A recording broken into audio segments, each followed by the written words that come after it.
Hey Trinity, welcome back to campus. We're gonna go around asking students what could they not leave home without. Let's go.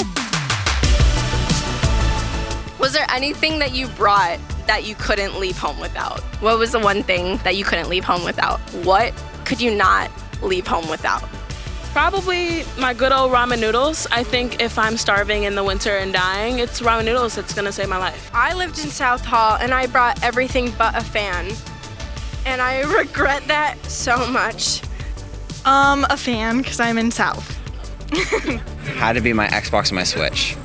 My game, I had to bring that. I can't, I need that. My phone. Your phone? In my Bible, amen. Amen. What would you like to say to incoming freshmen? You guys are all welcome here, and we love diversity. What would you like to say to incoming freshmen?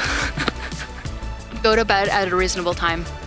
What would you like to say to incoming freshmen?